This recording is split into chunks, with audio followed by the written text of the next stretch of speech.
We back.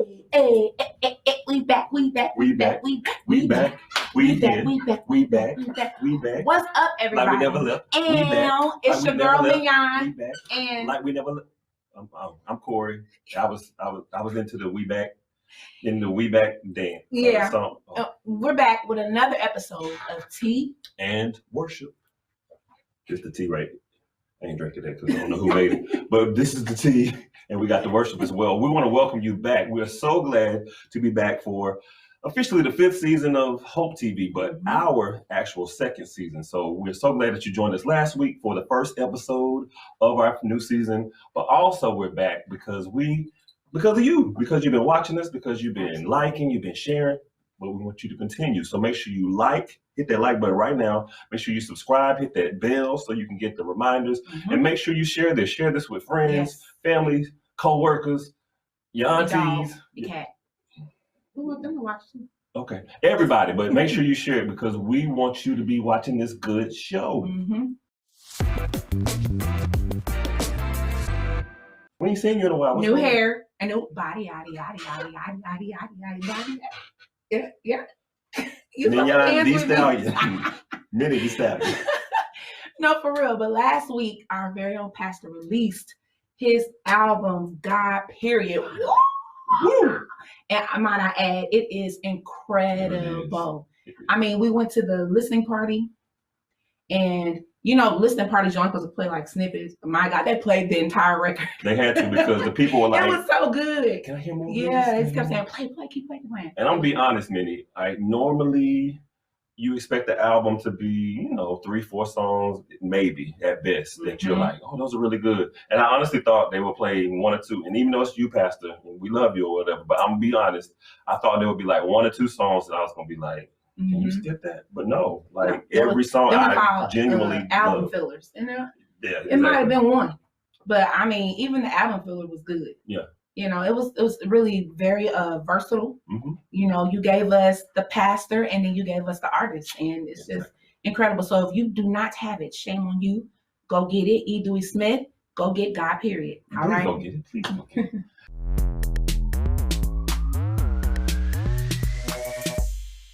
Now, without further ado, we want to welcome our guest for the day. I want to do the intro. Introduce me right now. I'm gonna stop you if you don't. Can you just like I was saying, I want to introduce our guest for the day. No stranger to Tea and Worship. No stranger to Tea and Worship. No stranger to you all. A singer, a songwriter, a producer. She does vocals. She got her own vocal company. She got all kinds of things going on. Has worked with pretty much some of everybody. Like if I named the whole list, we wouldn't have enough time in the show to name the whole list. She's a mother, she's a wife, and she's a great person and happens to be my co-host. I want to welcome our guest for today, nobody else but Mignon Sarton. Give it to her. I want to see some claps. Hey, Corey. She's going to give me too much today, but we're going to try to pull this in. We're going to try to pull this whole thing in. Now, we know that Mignon is one of our hosts here at Tea and Worship, but we couldn't do this show without being able to interview the Mignon Sarton. Now, she didn't want to do this. It was like pulling teeth because she don't like to talk about herself or talk herself up. She's one of those types. But we had to have her as a guest because she has done so much in the industry and she's continuing to do so much. And she's so talented and such a gift to the body of Christ and to the world. So we had to have her here as a guest. And you had no choice but to agree to it because no choice. I wasn't gonna let you do anything else. So now we have Mignon. Mignon, I am excited to have you here because I've actually known you probably know this, for about 8 years now. Literally 8 years. And I'm gonna tell you, the first time I met this lady, we worked together on the Bravo Nene Leakes wedding, or I guess it was like the remarriage to her and Greg. And shout out to and rest in peace to Greg Leakes, and shout out to the family for the passing of Greg Leakes just recently. But we were able to work on that wedding series, and that's where I first met her. Now, we didn't really have a lot of interaction because it was like 50? Yeah, it was a lot. 50 people, I think, that sang at the wedding. But I did meet her, and I knew a little bit about her. I had heard of her, but really didn't have much interaction. Then fast forward to House of Hope, she had already been at House of Hope, but I didn't know her then. And then I was at House of Hope, and then she came back to lead worship, and we became acquainted with each other through that. And now she's my friend, and we're here co-hosting the show together. Ain't that crazy? Yeah. Ain't that crazy how God works? So, Mignon, do you remember anything about that wedding, that situation, that Bravo series? I do. I was excited. What was it? The Seed? Was it the Seed Yeah, Choir? it was a Seed Choir. With Greg Kirkland. Yeah. He was actually the person that introduced me to House of Hope. Yeah. The wedding itself was amazing. A lot of stars, of course. And I think, did I sing a little bit? You did. You at the end when they were walking through, you led. I don't even remember what the song was. Some song, but we sang. I know, like it seemed like probably was like 5 minutes, but it seemed like we sang 30 minutes because people were walking past us. But yeah, it was beautiful. I had a good time. It was great. A great moment in history, and glad that we could be a part of it. Now, Mignon, some people out there might not know this, but you are a PK, a preacher's kid. And we know that your dad is somebody that is world-renowned, Bishop Bolton. So can you tell us what it was like growing up in that type of household and having to sing pretty much every Sunday, I'm sure, every other day, I'm sure? Well, the life with the Bishop Bolton was a box. We couldn't do much of nothing. It was church, and they trained us to where church was like a vacation. Mm-hmm. So like during the summer times, we would be in different cities and different states, but not to vacate. It was to go to church. When like we was out, having a good old time, it was church. So my life was we couldn't play spades because that was like gambling. We couldn't listen to R&B, and it sounds harsh, but it really, really benefited me as an adult now. And I'm really grateful for the way that I was raised because now I know I balance things out better with my children. I do allow them to listen to certain things or do certain things that I couldn't do, but just make sure that that it's a good balance there, because there are some things now that I lack because I didn't have, some of those things, or I wasn't open to some of those things. So it hindered me. It hindered my knowledge of certain things as I got older. So if you notice, like I don't talk a lot about worldly stuff because I didn't really grow up with that. You know what I'm saying? So I really have to research things to know about it. So I do allow them to, have that balance. So she's not kidding, because we can name like some random song and Mignon is like, don't know. Right? What is that? And it's like everybody literally knows the song. She has no clue. My husband laughs at me about it all the time. And it's not even a game. She's not playing. She really has no clue. So Mignon, growing up in that environment with, preachers for your parents, and then having to sing gospel all the time, was there ever, being as talented as you are, was there ever like an inkling where you were like, maybe I don't want to do this, maybe I want to sing something else, maybe you did want to do, some R&B or something different? I never really wanted to sing R&B. I didn't mind like doing studio. I didn't mind that, but actually traveling with the R&B artists or actually doing R&B music, that has never really been my interest. Now, R&B music, it interests me because I listen to background. So that it draws me to that, the music, and then the backgrounds and the colors that, that it creates together. It draws me in that way, but I've never really desired to be an R&B artist or anything like that. The only person that I really, really, really, really, really love is Brandy, and of course Beyonce, but Brandy is really that one because of the background vocals.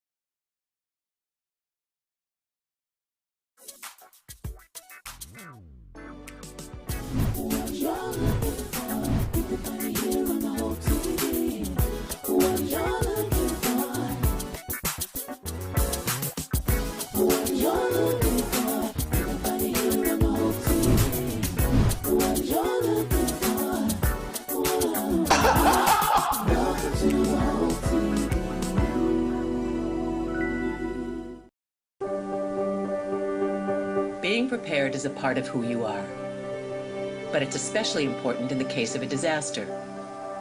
Be informed about possible emergencies in your area.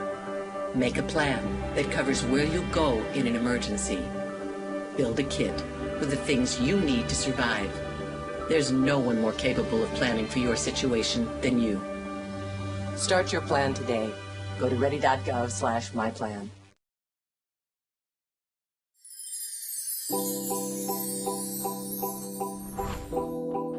looking at those areas of how you became who you became, and then looking at what were all the influxes that interfered with all of the stuff.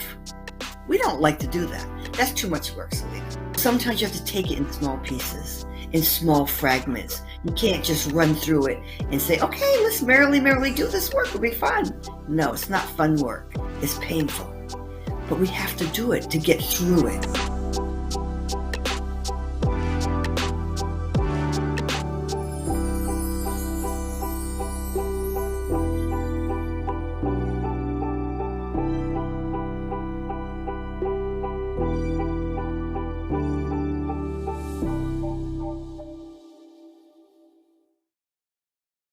So, getting away from that, but, you grew up in that environment, and you also, of course, have sung with some, if y'all didn't know, she's sung with J.J. Harrison, James Fortune, she's worked with John P. Key, she's worked with Charles Jenkins. I could probably go, she worked with the Carsons, she worked with some of everybody. Is there anybody in particular that you worked with that, that was just that person that you were like, oh my God, that you were like almost floored yourself that you had the opportunity to work with them? Kim Burrell. Really? Yeah. And it's not even really just the working with her part, but the fact that after I did work with her, she called me back to come in the studio with her, in the booth with her, to help her, help vocal produce her. And I'm sitting there going like, what? You want me to help vocal produce you? Beginning and the end, Kim Burrell. Right. Gotta have something in the middle.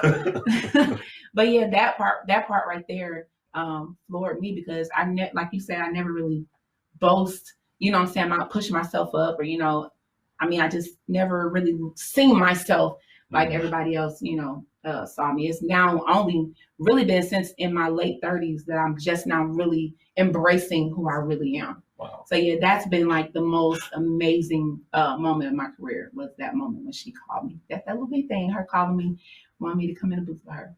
Now, a lot of people I know, I would have been like, you want me to do what? I was like, I probably would have ran away, because Kim Burrell, you want me in the booth? Right. I don't know about that.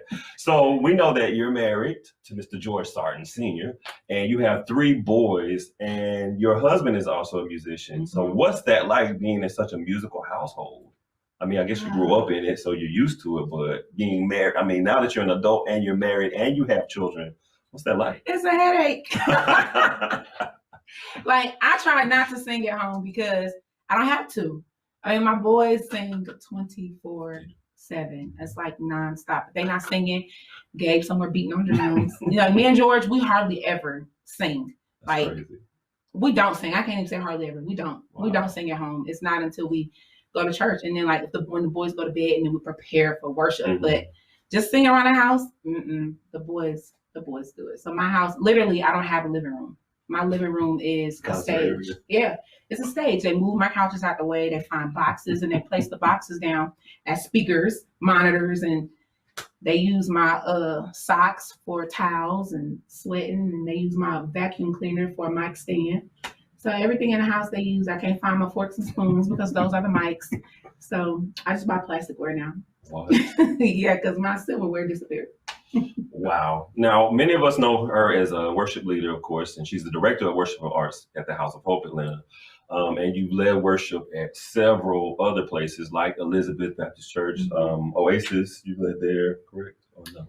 I did, but not as the leader. Yeah. Okay, gotcha. So with that experience, do you feel like that experience has grown you or matured you in any kind of way? Absolutely. My first experience with praise and worship was here at House of Hope, and used to singing devotion, bless that wonderful name. I came from that, and I came from a small church into 7,000, seater doing praise and worship. So of course, starting out, it was just singing. I was just singing. None of my praise and worship, I just could sing. So I was just singing. So that taught me that I couldn't just lean and depend on my gifts. But I actually had to know the Bible. The people don't just want a song. They don't just need a song, but they need word. Right. So it taught me to get in my Bible, build my relationship with God, because these people are looking and wanting for something. You know what I'm saying? And a lot of times they don't know what they're wanting. They don't know what they're need, what they're looking for, and they're depending on us to be able to give it, to them. So, and the only way that I'm able to do that is by having that relationship, being able to hear God in those moments. So, doing praise and worship really has taught me that I need more than just a song. I need more than just my voice, but I need the word. Oh, that's awesome. Yeah, we definitely, that does make the difference. So I think a lot of times people do feel that, I can sing, I can do this, I can do that. And they think that's just good enough. And when you got people that are depending on whatever's coming out of you to get them through or to get them closer to God, just being able to sing good is not enough. It's not enough. Now, I'm going to take a little bit of a turn here because we did mention that she led at Elizabeth for a while. But I want to talk about this moment where it's an embarrassing moment, but I want to talk about it because they're just me. But you remember this one time at Elizabeth Mignon when you had a little spill? Can you talk about it? Well, see, the Holy Ghost was present, okay? And I knew the Holy Ghost had left me, and I put the mic down and I walked away. But the minister of music at the time wanted to keep going. And I was shaking my head. I said, no, I'm done. It's over. I'm done. No, go back out. So I gone back out there, and not even 60 seconds later, I was on my face. Because now at this point, flesh is just singing. And I'm like, I told you it was over, and I just slid the home base on my stomach. So, yeah. And it was Easter Sunday. The B service, standing room only, full of people. Mm-hmm. And it's on video. It's recorded. Stop it. It's recorded. Hopefully I can pull it up and I'm gonna let y'all see it, or whatever. So But now, Mignon, you sung with everybody, and you've worked on everybody's project. The people want to know, when is the Mignon Sarton project coming out? That's what I want. That's what I need in my life. That's what y'all want, right? I'm actually working on it now. And I actually co-wrote with some amazing people. Eric Dawkins, Sean from Boyz II Men. What?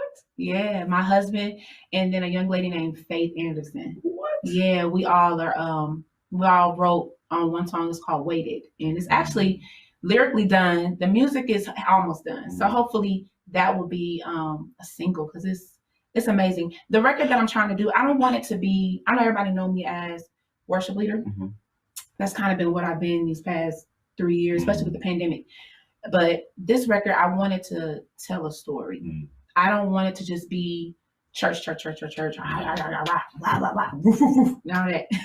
What kind of church you going to?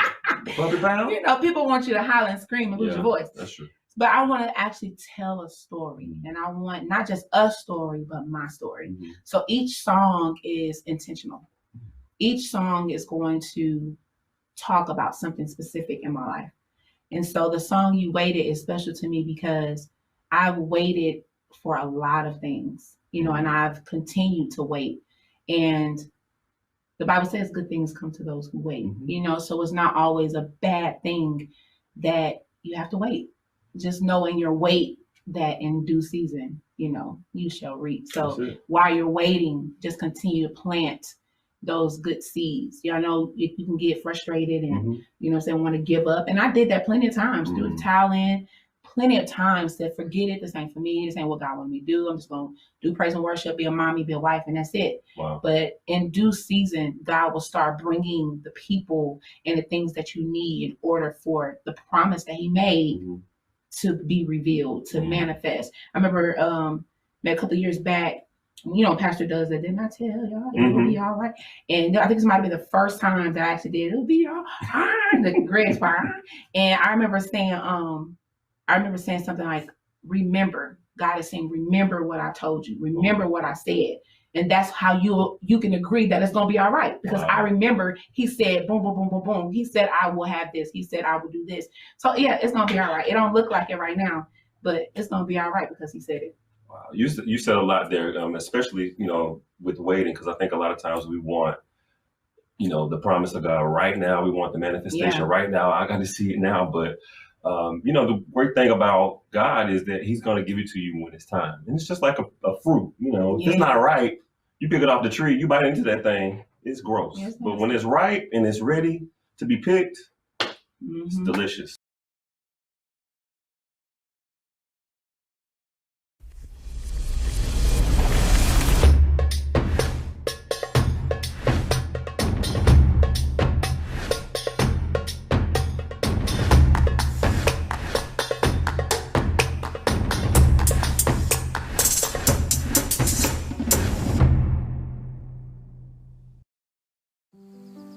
Hey, Dad, I need your help asking Jessica to prom. Of course. Love is like the ocean. You have to tread the Oh, waters. Dad, that's not the kind of help I needed. Hey, Jessica. Will you go to prom with me? Yes. You don't have to be perfect to be a perfect parent. Thousands of teens in foster care can't wait to share their first with you.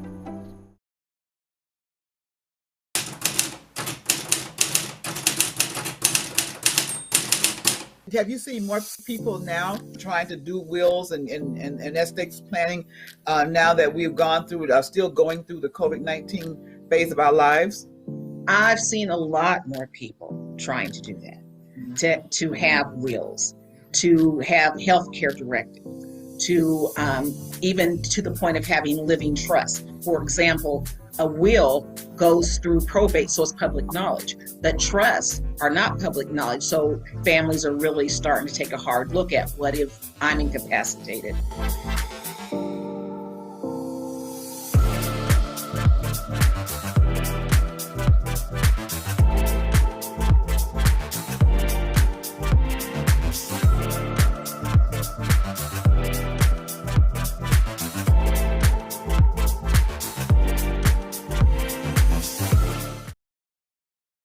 I want to know about your company, your business, Embellish Sounds. Tell the people about Embellish Sounds, please. Yes, Embellish Sounds is my heart. It's my baby. It's literally everything that I needed, you know, in the start of my career.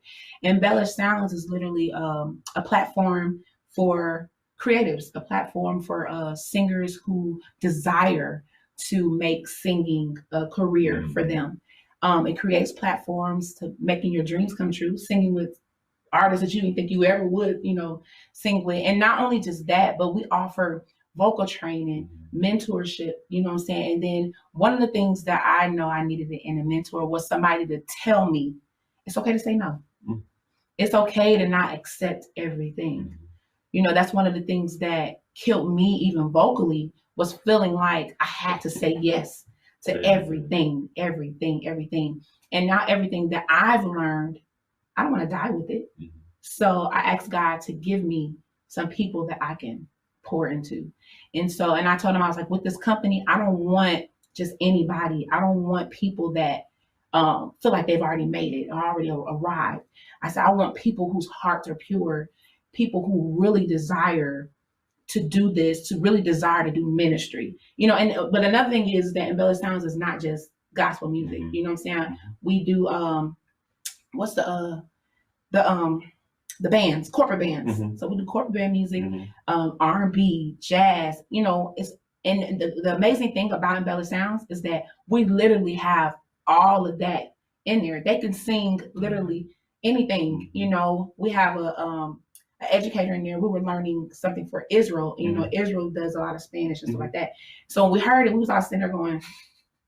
And then one of my singers just stood up and started just teaching it to us, and we were sitting there like, I said, see, this is what I'm talking about. God literally has given me everything, you know, that we need, and you know, and I'm just really excited about Embellish Sounds because it's just seeing the people flourish and seeing them blossom, seeing them grow brings me much joy. And to know that I actually have people that I can pour into and not die with everything that I have, you know, that God has given me, it brings me great joy. So I'm excited about Embellish Sounds. That's awesome. I was very happy.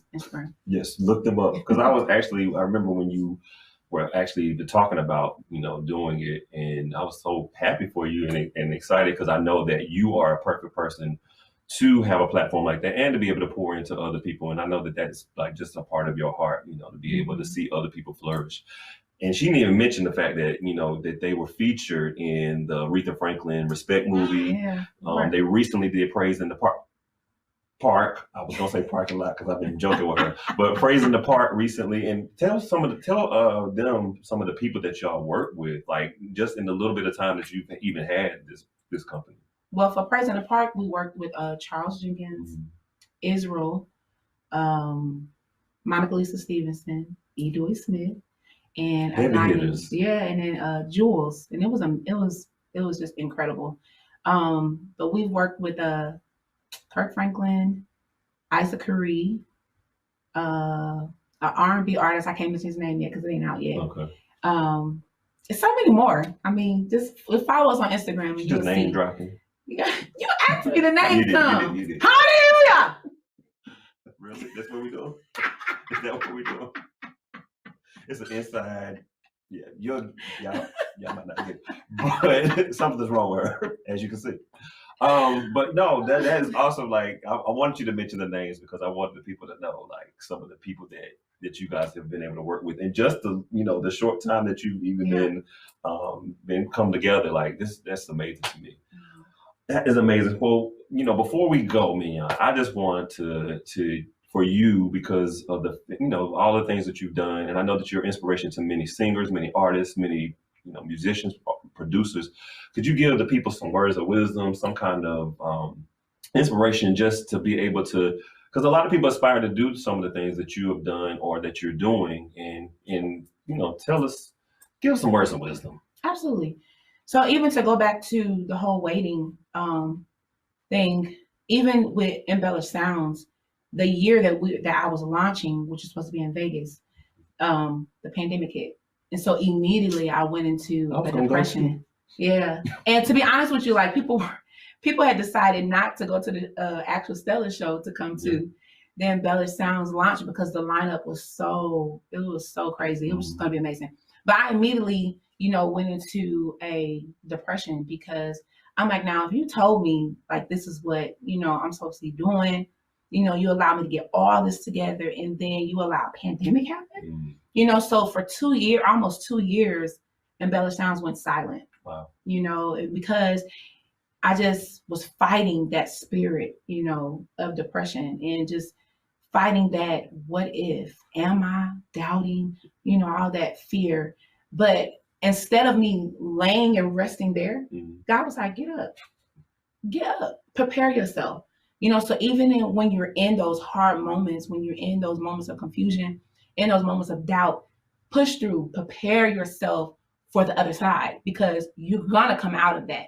But you have to know that you're going to come out of it. And so when you come out, where will you be? How prepared will you be? You know what I'm saying? You have to allow something that has taken somebody else out, allow it to blow life into you. So don't let it tear you down, but let it strengthen you. Let that moment teach you wisdom. Learn from that moment.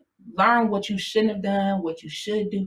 Take those moments and research. Because that was one of the things that I did. Instead of laying in the mess, laying in my tears, laying in doubt, I started doing research. I started going, well, what do my team need? You know what I'm saying? So when we do come back together, what can I present to them? What can I do for them in this pandemic?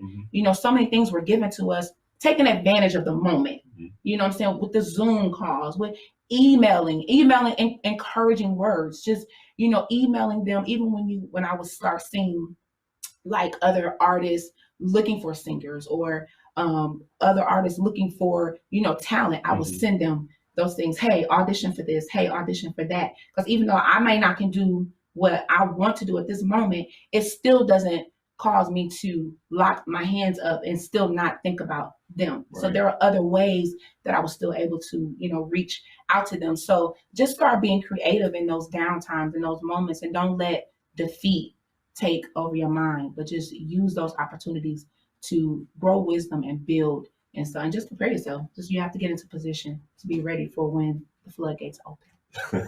Now, she always tells us that she doesn't talk a lot. She's not a talker, but you see that she has all these words of wisdom. She's dropping all these gems and all these nuggets upside your head for you to be inspired by and to take heed to. So make sure you do take heed to it. But we want to thank so much our guest for today, Mignon Sarton. Thank you so much for actually doing this. She didn't want to do it, but we encouraged her, and she finally said yes.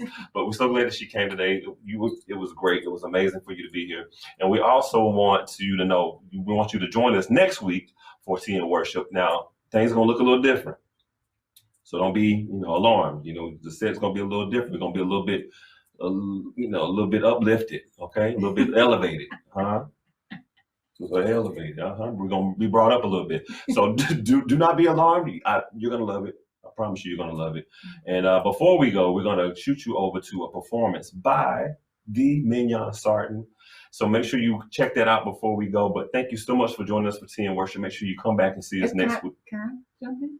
Jump in for what? As a host, can I help? Can I close? You realize that I pretty much hosted this. You the guest. What you gonna jump in for? Why is she jumping in now? We'll see y'all next week. Thank you for coming to Tea and Worship. We'll see you next week. She trying to jump in now. Because I want to. Have a good night, y'all. Because you don't even want to do right when you're supposed to do right.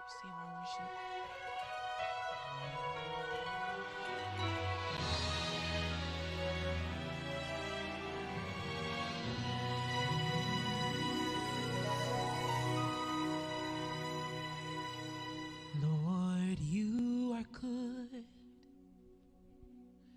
You've been so good. Lord, you are good. You've been better than good. I can't praise you enough. See, I owe you my life. I can't praise you enough. Even if I try, 'cause, oh Lord, you've been so good. You've been amazing. Oh Lord, you've been so good to me.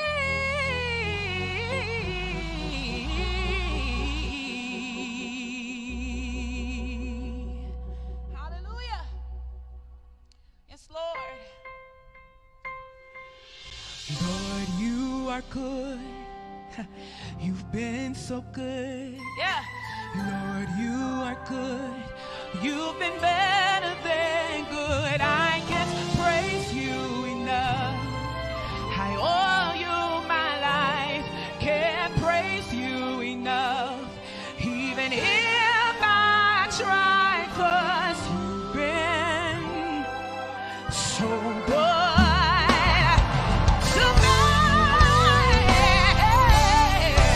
You got it now. Help me sing it, Lord. Oh, Lord, you've been so good. Yeah. You've been better than good. Hey. I can say I owe you my life. Even if I try.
Hello, everybody, and welcome back to the Pink Table Talk. I'm your host, Maria Reed, and we are back with more topics for us ladies, by us ladies, and our Women of Hope team at the House of Hope Atlanta. Welcome, and thank you so much for joining us today. We've got another great topic. I know I say that every week, but we really do have some great topics due to our team and the ladies who assist us with coming up with things that we want to talk about, okay? So do me a favor, go ahead on and like and share this, let your girlfriends know, and forward this to a friend who may be going through what we're talking about today, and I'm sure that you're going to enjoy it. So I have two awesome guests with me today that I am so excited to have, and I'm just going to bring them on in. We've got Cherie Collins with us.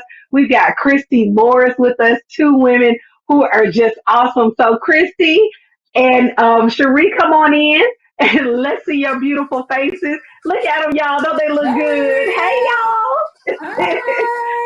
So glad to have them with us today. Christy, who's in this beautiful fuchsia, is in purple or fuchsia or pinkish thing going on. She's got going on there. Oh, it's purple. Okay, it's purple. She's royal today. She is such a beautiful person inside and out. So much fun to be around. She's over the dance ministry at the House of Hope Atlanta. Awesome person. She is an empty nester. Her son, Rashad, is at Fort Valley State University, and we are so glad to have her today because we're talking about empty nesters. And these are two women that I believe have so much insight on that. So, you guys, say hello to Miss Christy. Hey, Christy. Hello. So glad to have you today. And our next guest, she is someone who I've known since, it seems like since I've been at the House of Hope Atlanta. Look how she's looking like, She's straight out of New Orleans, Louisiana. Is that how y'all say it? New Orleans, Louisiana. New Orleans, Louisiana. I love to hear her say certain words. It's so cute. But anyway, she is an awesome person, a part of our Women of Hope team, faithful, dedicated, beautiful person, been married for over, is it 24 years? Yes. 24 years to her husband, and she has a daughter, Camry, at Tuskegee University, and we're so glad to have her with us. So hello, Cherie. Hi. I am so glad to talk about this topic. We always hear about our children going off to college and going into the military and going to work and moving out of the house. And, you got those parents who are like, yeah, it's time for you to go. Can't wait for you to get out. I got plans for this room that you're in. Get out my house. And then you got the parents who are like, I'm not ready yet. I don't want you to leave. I want you to stay. Oh my goodness, I'm having so much grief. So Christy, I'm going to start with you. Which parent were you? Were you the one ready for him to go? Or were you the parent who was like, stay with me, please? A few of the mixed feelings. I was originally just ready for him to go, excited for him to experience what I experienced when I left to go to college. But once he was gone, about a month in, that anxiety just set in to where I don't have anybody to make sure I pick up from school, or he gets to school, he's getting the homework. What is he going to eat this evening? Do I have to cook? It was like, I didn't know what to do with myself. It was like, because my years had been around him for 18 years. So it was some adjusting and mixed feelings all together. So. Oh, yeah, I can understand that. And what about you, Cherie? And let me say this too, we're talking about empty nesters. So if you have any female friends or any friends, period, who's going through this right now, please tell them to log in. These two women are awesome at this topic. So Cherie, what about you? Were you the one like, Camry, get out? Or were you like, Camry, stay, please? The closer it got to move-in day, I started to get nervous. But, I was the parent that I was excited for her to attend Tuskegee, live on campus, because I didn't have that on-campus experience. I stayed at home. I wanted her to get that experience, that full on-campus experience. And, I was just excited for her to go and do that. And knowing that 2 hours away wasn't far, she didn't want to go too far. 2 hours was if there's an emergency that we can get in a car and get there, just in case something comes up. Yeah. Most definitely. And one thing too that I can point out about the two of you is these are your only children. So I can only Yes. imagine these are your baby. You know, I'm sure everybody loves their children, but this is your baby. Like this is the only one. So I know that Yes. that's been difficult. Right. So how did you begin the process of like moving forward? Like, so you dropped them off, you leave. Did you all cry? Were you upset? Were you able to make it back to the car? Either For one of you guys.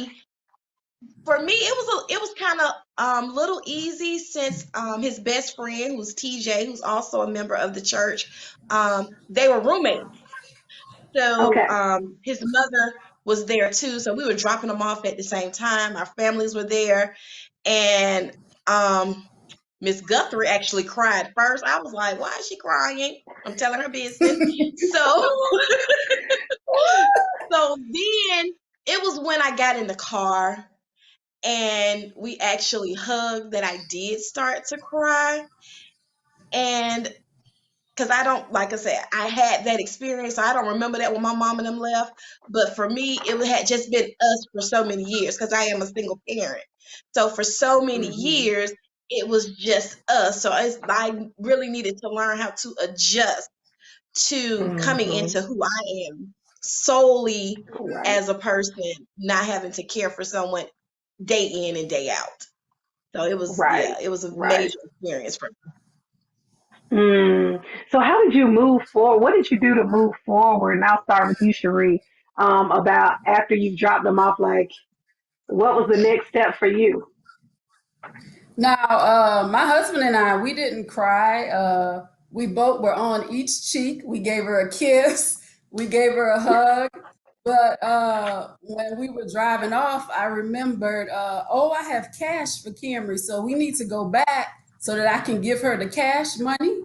And when we Hmm. went back, then I saw the look on her face where she was actually crying because we were leaving. So, and I asked her, I said, well, are you okay? She said, yeah, I'm okay. And then on the way back to Georgia, my sister called me. My sister lives in Texas. And she said, go get my baby crying. So she told me she was okay. So she was actually crying, but we were okay. And, we kind of did fine. But once we got home and I started thinking about how quiet the house was and she wasn't here Hmm. and just saying, or calling, Mom, can you do this? Mom, do you have this? And when you don't have that around, then, the loneliness started, to kind of fall in place.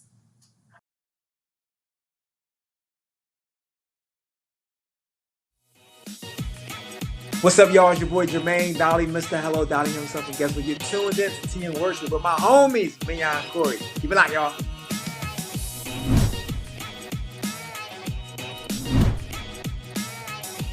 Hey y'all, it's Candy West, and you're watching Tea and Worship with Mignon and Corey.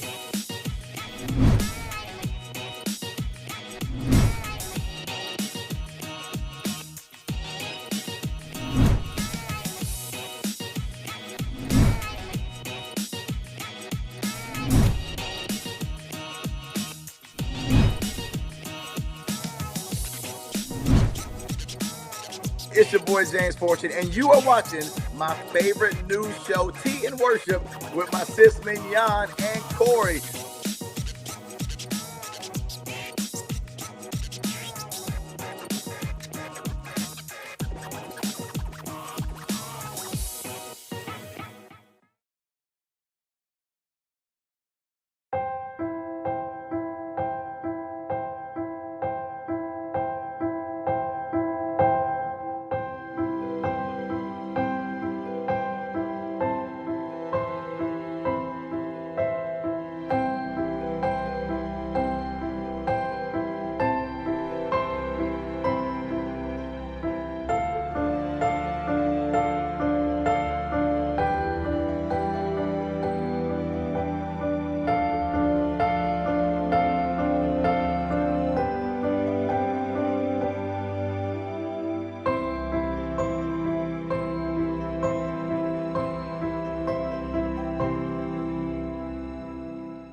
What about you, Christy, with moving forward? What did you do after you dropped them off?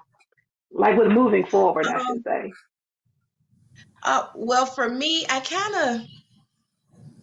so my favorite pastime is dancing. So I kind of threw myself more into that, listening to more music. So when we were having dance rehearsal, it's like, I got this for us to do. I got this. So I had to find what I enjoyed for myself so that I could go ahead and move forward.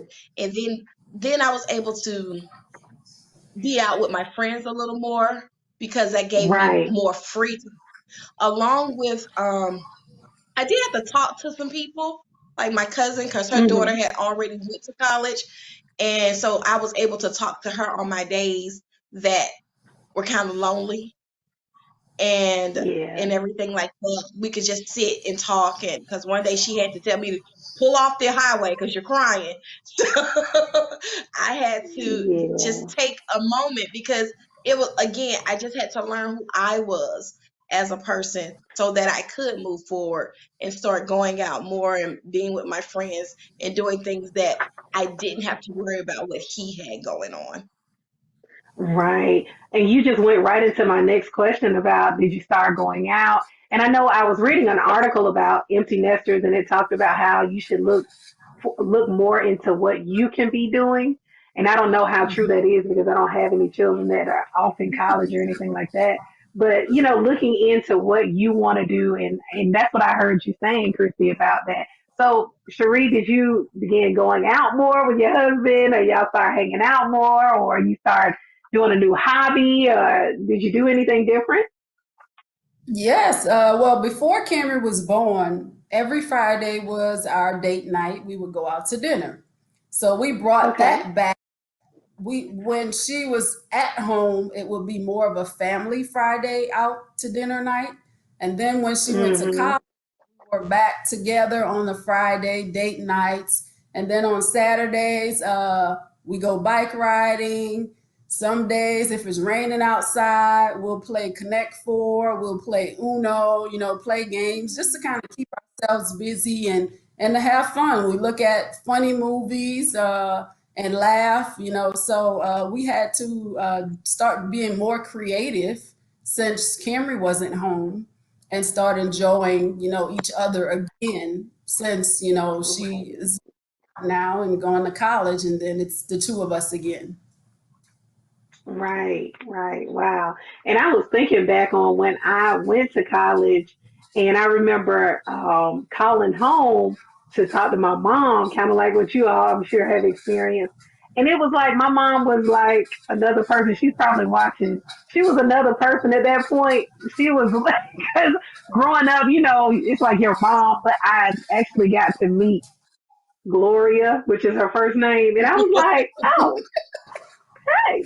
How you doing? She was like, so how things going? And I was like, what? You not telling me nothing or what I need to be doing? It was like, I can feel that she was like, you know, I've raised you. You're an adult now.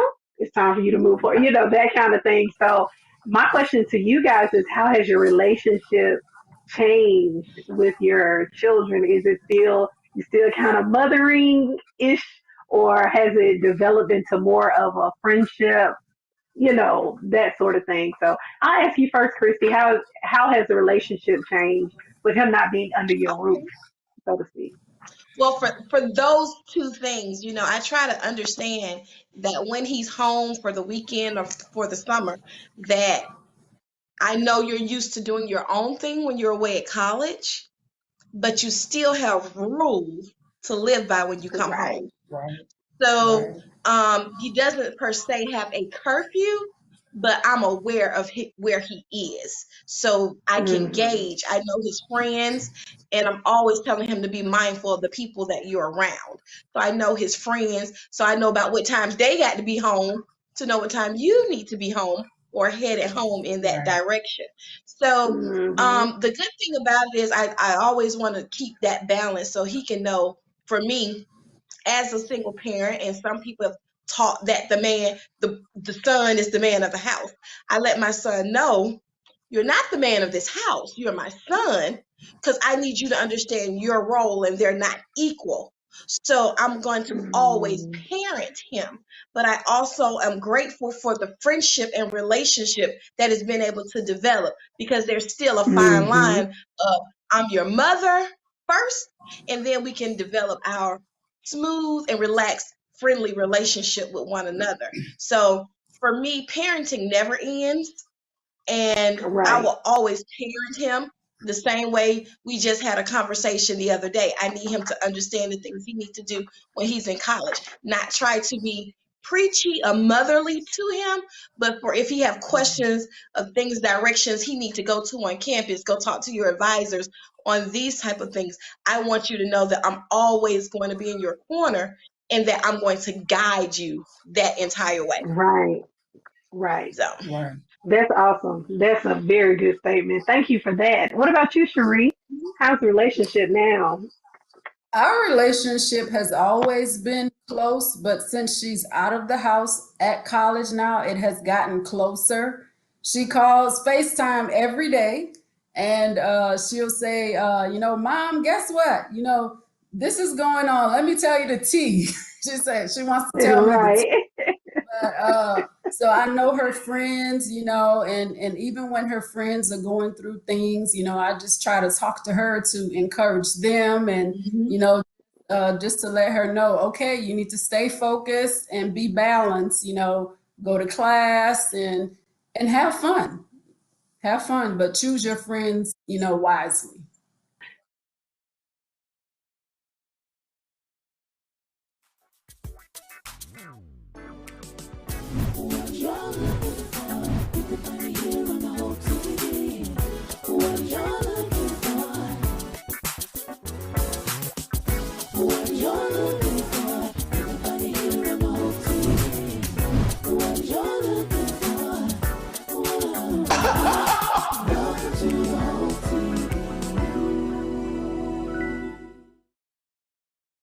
Freedom.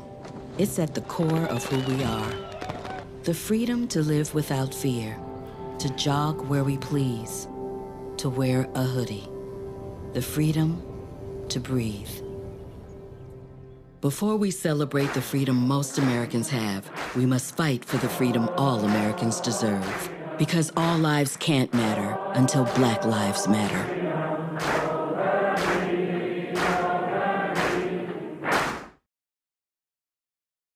So what advice did you give your children when they left? What was the biggest piece of advice that you gave them? And I'll start with you, Christy. What advice, the biggest thing? Because I'm sure it was a list. It was, but I wanted him to understand that I recognize and understand, because he's in college, that college is not for everyone. And I don't want him to think because you're going to college that that's the only road for you. So I'm grateful that he decided for himself to go. I made sure I exposed him to the military. I was just like, I don't want you to have a dead-end job.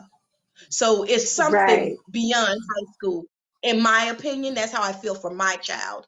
So I wanted to make sure that when he go to college, you're not in any competition with anybody to finish in 4 years. I need you to go in there and do your work, make good grades, and come out successful where you can get a job. So that's what I wanted to reiterate with him, even now as he's in his 4th year, but he's a junior. I don't want him to get sidetracked and think, well, because this friend came in with me and they're finishing in 4, I have to finish in 4. And my thing is, God made you who you are, and you finish in your time, and you do the best with that time, because I know what it's like to take advantage of that in college. So I'll give him the real from my experience, what it took for me to finish, how long it took for me to finish, the people who laughed at me when I didn't finish, when they finished, but I got it anyway. Take your time, do it in your pace, and you're going to come out and you're going to be great. That's my greatest advice that I gave to him. So What about you, Cherie? That was good. What about you, Cherie? My greatest advice to Camry was stay focused and be mindful of your surroundings. And I always told her, when you go out to parties or if you're going to the caf to eat, Be mindful of your surroundings. If you're drinking something and you put the drink down, don't go back for it, because things happen that some students place things in your drink. But I've always stressed to her, stay focused and be mindful of your surroundings at all times. Most definitely. That's awesome. So what advice would you all give to a parent who's getting ready? That time is getting ready to come next year. They've got a couple more months left before their child is gone, or someone who's struggling with their child has either gone to the military or left the house, left the nest, and they just feel kind of empty on the inside. What advice would you give to a parent? And I'll start with you, Christy. For me, for the parent for them to find the comfort in knowing that they have raised them, they have instilled values in them. So don't try to hold them back because they feel like the child is leaving them. You have to let them go, let them become the person that they are to be, and welcome them to that experience. Don't hold them back. If it's college that they want to do, take them to different college tours, let them see what the campuses are like, and mostly just be open-minded. There are some people that do keep their children back, and you don't want to do that.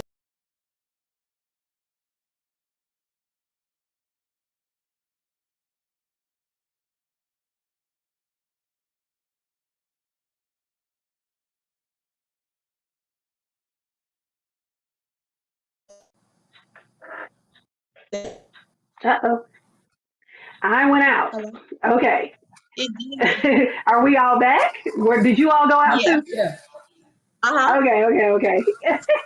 So look, let's start that back over. Look, Christy, I'm sorry, we're gonna have to do that question back over again. That's fine. So let's start with what did I say? What advice? Well, I'll just let you start over again. So what advice would you give to a parent who's trying to get their child what was my question? What advice would you give to a parent Who's becoming an empty nester, or is becoming an empty nester? So a child you is going start to now. make a decision? Yes, I'll let you start. My advice would be for them to clip the wings. It would be for them to let them make their own decision whether or not they want to go to college or if they want to go into the military. Give them free reign to be who they are and who they're going to become. Let them excel where they want to. Don't hold them back. That's awesome. That is so true. And Cherie, what about you? What advice would you give? My advice to parents with students that are going off to college is to pray, put them in God's hands, and just trust and believe that they will be okay no matter what campus they're on, and just have that open relationship with them where they can call you and talk about anything that's going on campus, and they can feel comfortable with doing that, even if it's a grade that they the grade that they feel like they didn't do well on a test. Just have that open relationship where they can share information with you as a parent, and then you can just encourage them to do your best. The next time, go and see your advisor and just do your best. That's awesome. That's awesome. Well, that is it, you guys. My two empty nesters. I enjoyed y'all being on today. I hope that you all enjoyed our talk as you were listening. And I know some of you all have friends. I know I have friends and people that I know who are starting to get ready for that time to come, or they're in it now. And they really need to hear this advice from these women. They survived it. They survived dropping their babies off and moving forward in life, and it's okay. It's survivable, right? Yes. So you can make it. So if you want to forward this message to them, this Pink Table Talk, please do that. Make sure you write in the comments what you did so somebody can read it, be an encouragement to them. But thank you so much, Christy Morris, Cherie Collins. We appreciate you guys coming on today. Yeah, we'll have to come back and do another chat sometime soon. But thank you all so much for watching the Pink Table Talk, and we'll see you the next time. Have a good one. Bye. Bye-bye. Bye-bye.